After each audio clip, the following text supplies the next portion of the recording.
Welcome to another live stream here on YouTube. I'm Daniel Bradley, and this is my In 4 Weeks project where every month, every 30 days, I take on a new challenge that's helping me as a man and a father become healthy, wealthy, and wise. And so this is definitely in the healthy category, but it really steps into, other aspects as well. This month I'm focusing on yoga. Last month was the digital detox, and now I'm 2 weeks into a 4-week yoga challenge. So this is going to be all about what I've learned and a few of my takeaways from this week as I dive deeper into the practice of yoga and how it can be a lifelong benefit.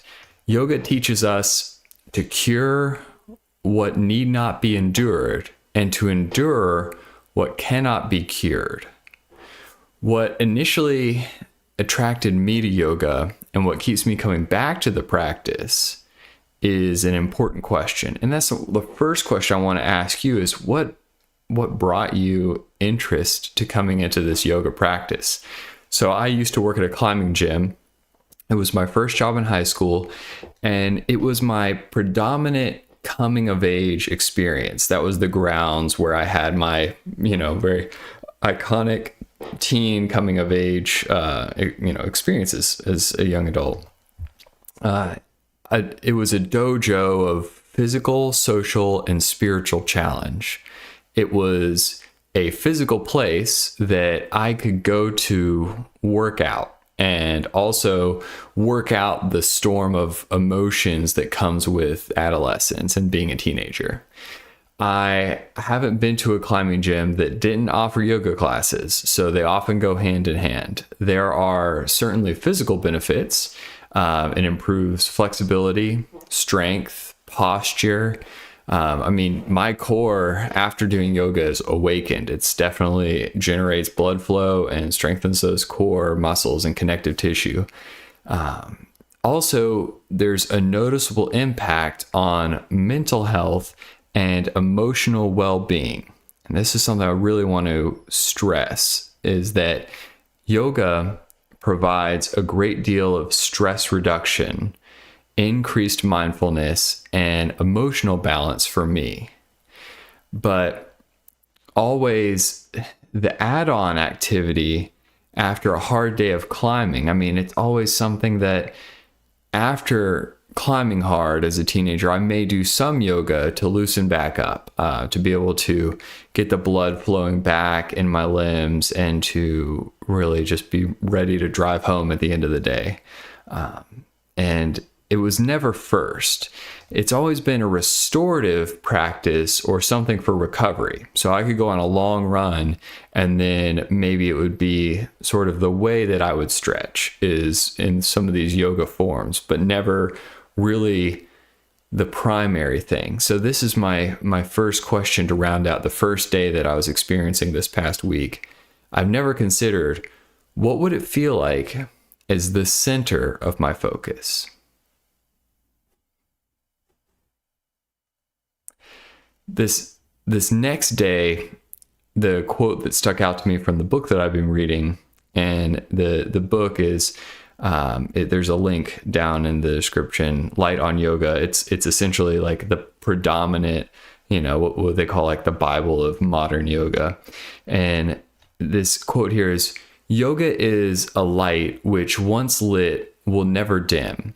The better your practice, the brighter your flame." And it drove home this second question here. In what ways does yoga help you connect with your breath and find a sense of calm and stillness? And so this is going to be the second thing to dive into, in this 7-day second week here. If climbing is my athletic first love that I just talked about in the previous question, running is a close second. I used to hate running. It was torture, and it was used as punishment for failing in sports or in gym class growing up. And I think a lot of us had that experience. It really gives a poor, first introduction into running. In 7th grade, I ran my first sub 6-minute mile. So that was, an accomplishment for me, and something that, when you're young, you can just kind of muscle through that. And I nearly blacked out. My vision was fading 3/4 of the way through this mile, and rounding that last lap, it was, just basically 50% or less ability to see where I was going. Just the haze of not enough blood flow and not enough oxygen getting in, because I just had unconsciously started holding my breath just to muscle through it. It was only later that I realized that I was habitually holding my breath under any stressful activity. When the going got tough, I tensed up and I just muscled through it. And that's a normal thing for a lot of people that are immature in their physical awareness of their body. This is wildly common, and it's very liberating when you learn to control and maximize your breath. This was my second realization through this week. Breath work is central to the practice of yoga. And here's some common outcomes or experiences when I'm focusing on my breath work. The first being deepening breath awareness. And that's cultivating conscious breathing techniques to calm the nervous system and bring focus to the present moment. So that could be while you're running, that could be while you're sitting, you could be in a conversation or a meeting, or you could be in a very difficult position in your yoga practice. The second one is pranayama practices. That's Pranayama. It's a lot of A's. And that's exploring specific breathing exercises like alternating nostril breathing, or to enhance relaxation and balance your energy. And so, this is something that a lot of people debate, and it's a question for you. If you're a runner and you practice yoga, do you find that breathing in through your nose and out through your mouth is more or less calming? So I know that a lot of people say if you need more energy, let's say your energy level is a baseline of just 0. This is just normal sitting calmly in a corner of a room. And if you need more energy, like you're, running a sprint, then some people say you breathe in through your mouth and out through your nose. And the opposite is true, is if you want to lower your heart rate, or you want to calm back down, or maybe run more consistently, like if I were running a marathon, I breathe in through my nose and out through my mouth. And then what's funny is I've seen the opposite as well. I've seen people say, oh, that's true, but it's reversed. And so I think maybe it's true for different people. I mean, that's something to experiment with, and doing it during yoga is a great time to experiment with your breath and to find those rhythms and which works best for you. And so finally, the third, where I'm talking about breath work being central to the practice of yoga, is that mind-body connection. And this is something that we're losing more and more. I found that last month during the digital detox, and you can check on some of those videos or go through the course, through the links down below, but that mind-body connection is being detethered with our reliance on social media, technology, smartphones. It kind of gets in the way of that. And so recognizing this intimate relationship between breath, your thoughts, your emotions, your heart rate, your physical sensations, and using breath as an anchor for stability and serenity is something that is a great, it's a great world to work within yoga, to work on that breath work and to explore it. The third day this week, and the quote from, again, the book down below, Light on Yoga, the hardness of a diamond is part of its usefulness, but its true value is in the light that shines through it. And so this was a little bit more heady, but it brought me to this question: how does yoga make you feel physically, mentally, and emotionally? Reminded me of the story Sisyphus. He was condemned to roll a rock up to the top of a mountain, only to have the rock roll back down to the bottom every time he reached the top. So day after day, week after week, he would roll the rock up to the top of the mountain, and the gods were what cursed him to have it roll back down. And this is a Greek myth that speaks to our human distaste for futile labor, for toiling, for spinning our wheels, so to speak.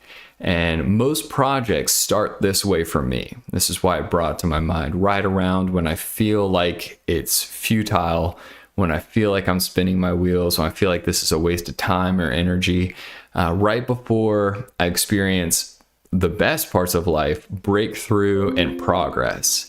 And so progress feels like the physical. It's energizing, relaxing. It's a sense of lightness in the body.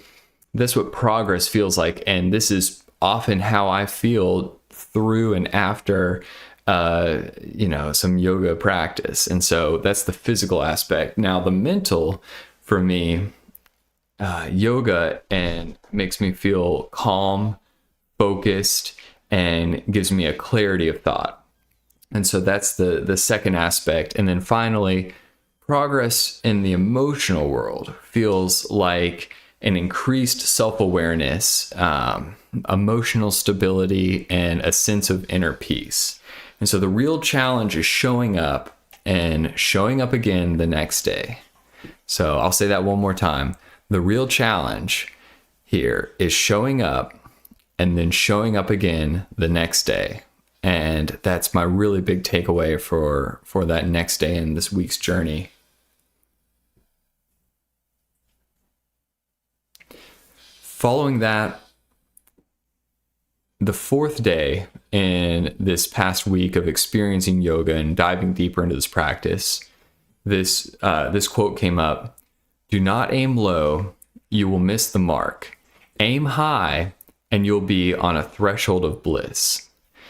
So the question that was brought to mind was, how can you incorporate the principles of yoga, such as nonviolence and truthfulness, into your daily life off the mat? So maybe this is more of an ethical argument here or something to reflect on. And it brought to mind this story of when my son, Luke, who was a 2-year-old, now he's 3, and he's just overflowing with imagination. He is just he's just a fount of something crazy and interesting is going to come out of his mouth every time. And he especially loves animals, and especially stuffed animals. And there's a primal directive, a sort of conscious parenting principle that to protect and cultivate imagination in our kids. Sometimes that means immersing yourself in their worlds. He's got a stuffed animal and he's like, this isn't a dog, this is a whale.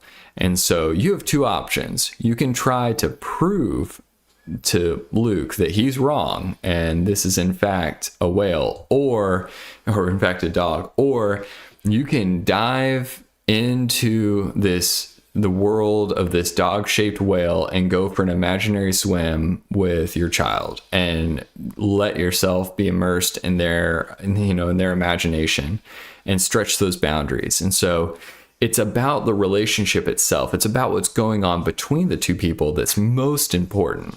And that kindness and the compassion that shows up through nonviolence and truthfulness can show up in little nuanced ways of really meeting another person where they're at. And so it's about the relationship and how you cultivate values of compassion and truth. So there's 3 ways that I wanted to highlight this for that approach and where we can explore this through our yoga practice.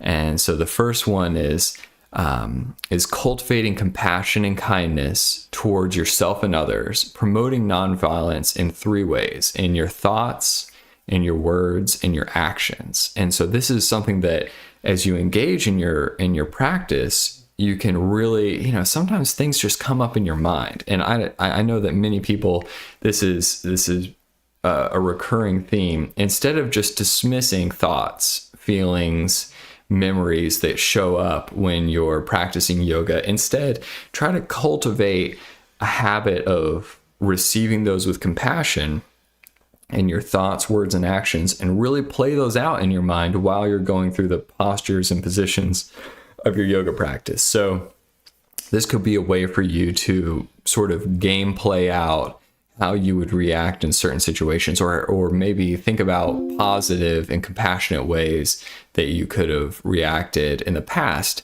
And importantly, like having compassion for yourself, because maybe you're working on something internally where you maybe made the wrong decision or reacted poorly. And so this is an opportunity to cultivate a compassionate response, not just for others, but for yourself.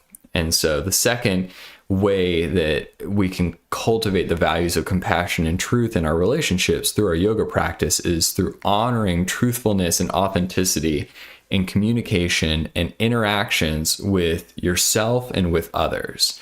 And so that's a mouthful, but honoring truthfulness and authenticity for me simply looks like just being clear with where my limitations are in yoga practice. So I have this wild bell curve of flexibility when it comes to my hamstrings. And when I try to touch my toes just a few days ago, I was very successful. Now, a few weeks ago, it was an awful experience. And a lot of that comes from sitting at a desk and during my day job and on my commute and in the evenings, and that really tightens up my hamstrings. And honoring the reality of where I'm at that moment.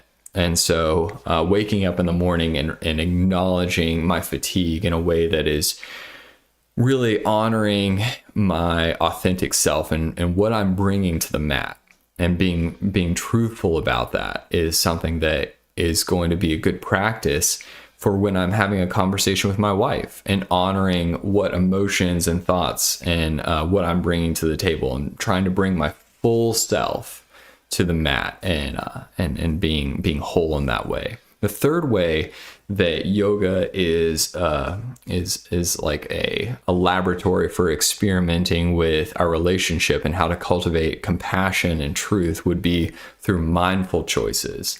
And this really shows up in making conscious decisions that are aligned with values and ethical principles in daily life. So we've talked about honoring the truthfulness and authenticity in ourselves and others. We've talked about cultivating compassion and kindness through our thoughts, words, and actions. And so this is where they really come together, and really how we make our choices, making conscious decisions aligned with values and ethical principles. And I talked a lot about this in the previous month through my digital detox, but those conscious decisions become very real when you stop using some of the crutches that show up in our everyday life. So our smartphone, I found, is a huge crutch for me personally when trying to find distractions or little hits of dopamine. And I tend to make more unconscious choices, or to just sort of eat whatever I feel like, or to wake up when I feel like, when I'm using a lot of stimuli in my life to sort of make me just kind of feel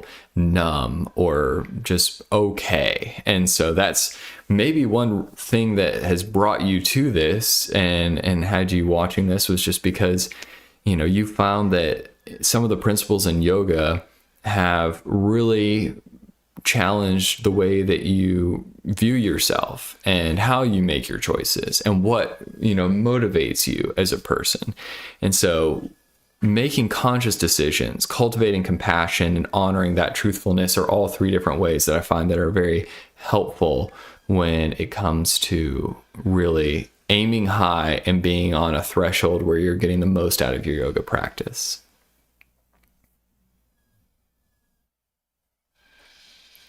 The fifth day in this week of my experience with my yoga practice brought up this quote in my reading of Light On Yoga. Again, you can find the link down below. But this next quote: "The body is your temple. Keep it pure and clean for the soul to reside within."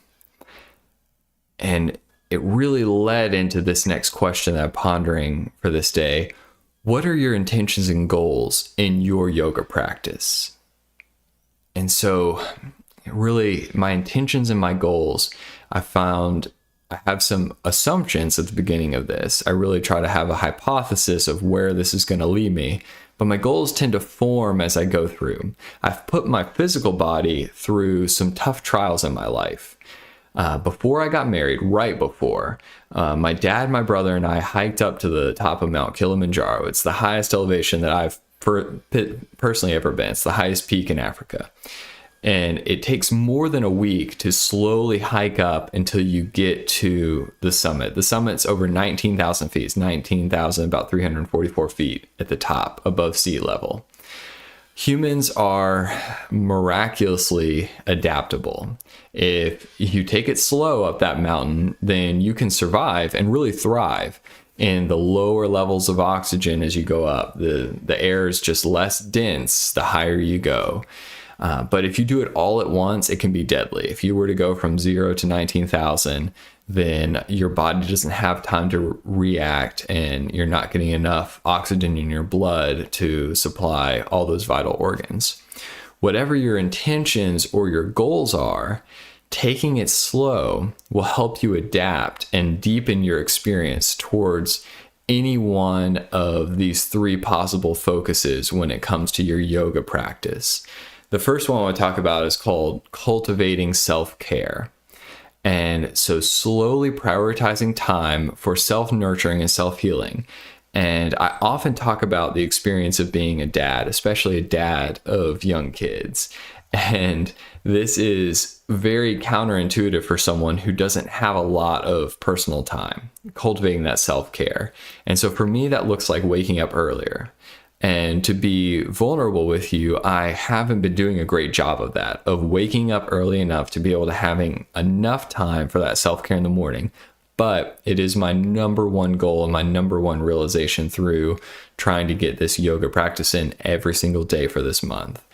The second area is personal growth. And this is something that I am addicted to. And this is the purpose for this channel, to help you, and especially myself as a man and a father, grow healthy, wealthy, and wise. That is the purpose for what I'm doing, is that personal growth.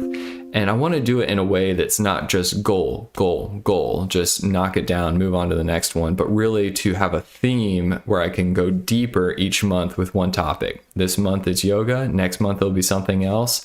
And I want to explore and expand the physical, mental, and spiritual boundaries of whatever that topic is that I take on. And it should be something that I can do for the rest of my life. So that's the personal growth aspect of whatever your intentions and goals are. And to take that slowly, to intentionally not just say, I'm going to do yoga until it feels good, and 6 days later move on to something else. But at least for me, devoting 4 weeks to something allows me enough time to be able to go at least one level deeper with whatever that theme is. And third is the mind-body connection. And I know I've talked a lot about that this week, but enhancing my own awareness of the mind-body connection and promoting harmony between the two has been the biggest catalyst, and it takes time. I get a sense that after just coming into towards the end of this second week today, that, you know, my sense of my body and where my mind is approaching and through and during and after a yoga practice is it's unlocking new goals and potential and enhancing my awareness of how I feel and how I'm reacting to doing this every day. But, you know, I don't really feel that harmony. It's promoting harmony between my mind and body, but really they're still struggling against each other.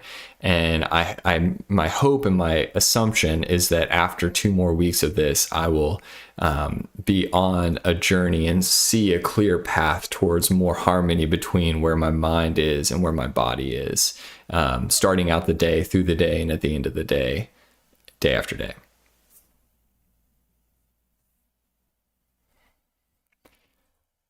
Now, coming into the weekend, I've found that the yoga pose that I avoid the most is the one that I need the most. And so that's the quote for the day. The yoga pose that you avoid the most is the one that you need the most. And it brings me right into this question: how does yoga help you cultivate a sense of self-awareness and presence? And self-awareness and presence is is a peak goal. It's a paradigm shifter. It's something that I want to really explore as deeply as possible during this 4-week experiment. And so the thing that I avoid the most is a difficult conversation. This is what's really brought up to the surface for me in this experience this week. Bad news is difficult for anyone to deliver, and I certainly understand that. But personally, it's torture for me. Bad news is the last thing that I want to engage with, and some of that is timing. If I can clear the air quickly and get that bad news right off my chest, I feel much better, and I will do it. I will pull that Band-Aid off. I have no problem initiating action and being forthright. However, if there are days before the bad news can be delivered, I'm a big believer in doing it in person or over the phone. And so if I can't get this person, I'm experiencing it this week. I've tried every day to try to contact this person, and they're just too busy and I can't get a hold of them. I agonize about how the conversation is going to go and how they're going to react and how I'm going to feel after. And so I get a sense that this is one of my biggest growth areas personally. And yoga has helped me cultivate a sense of self-awareness and presence, because when I'm working it out on the mat, this is what's being worked out in my thoughts and feelings. And so you can be an opportunity to confront discomfort when practicing yoga on the mat. It doesn't happen all at once, but gradually and in a process that can bring healing and resilience through a few specific avenues that I'm going to unpack here. First, it's mindfulness. Now, bringing attention to the present moment and observing your thoughts, sensations, and emotions without judgment is going to be a paradigm shifter for you. So being mindful about where you are in the present moment, how you feel, what you're sensing, what you're going through, what's in your mind, what you're feeling, what your body's feeling through the experience. And so that mindfulness is something that if you habitually work on that through yoga day after day, you're going to experience it throughout the rest of your day in increasing levels. And over time, it's going to unlock a lot more potential. The second is body awareness. So depending on the connection with the body through your conscious movement and your breath, you'll find that you're more aware of how your body's feeling, about your posture, about your joints, your aches, your pains, your strength that you're developing. And you deepen your consciousness of your connection with your body. And that's another way that yoga can bring an opportunity to confront areas of discomfort physically in yourself. And then, of course, mentally and emotionally, it provides a clear opportunity for self-reflection and encouraging introspection and exploration of your inner thoughts, your beliefs, and your patterns that you go through day after day. And so your yoga practice is an opportunity to confront friction in your life with your own thoughts, friction with your beliefs and the beliefs of those around you, in your relationships and the patterns and the rhythms that you go through day after day. And so when you confront those and you work those out on the mat, then that can bring healing and resilience through each of those avenues and be an opportunity for you to cultivate a sense of self-awareness and of presence. The last day of this week is one where I experienced this quote that really brought a lot of perspective for me. Yoga does not change the way we see things.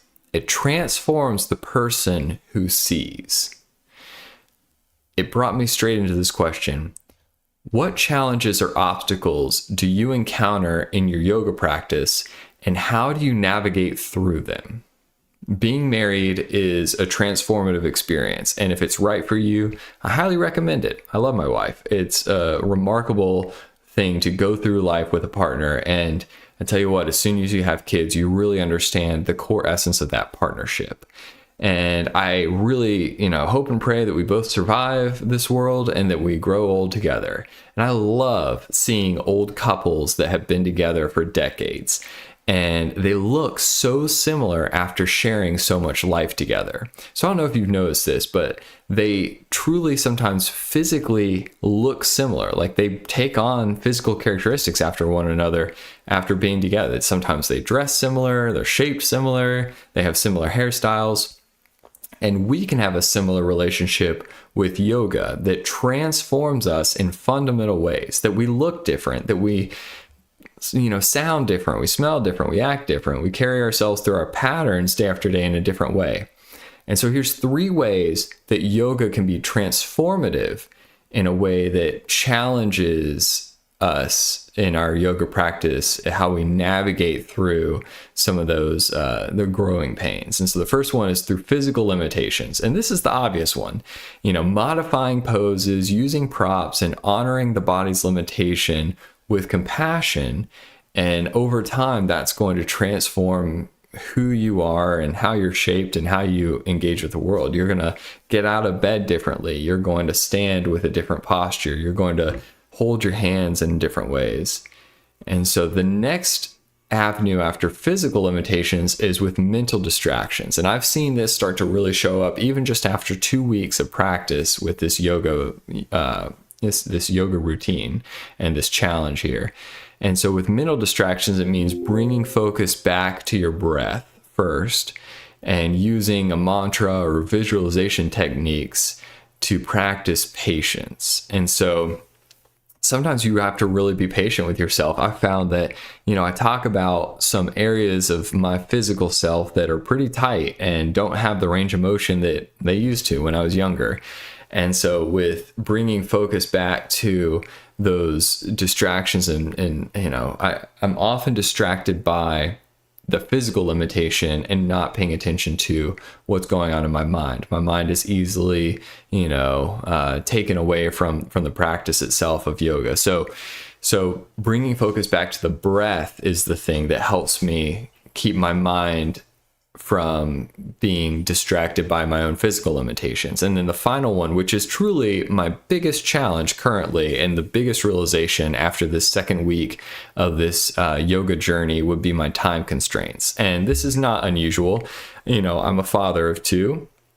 I have a full-time job and help running a company, and having an established, realistic routine. Now, that's the key phrase there. Waking up at 3:30 in the morning is not realistic for me, and it's not going to help me with my long-term health and success in any area of my life. But being able to carve even 20 to 30 minutes out before my kids wake up has become increasingly difficult over the past year or 2.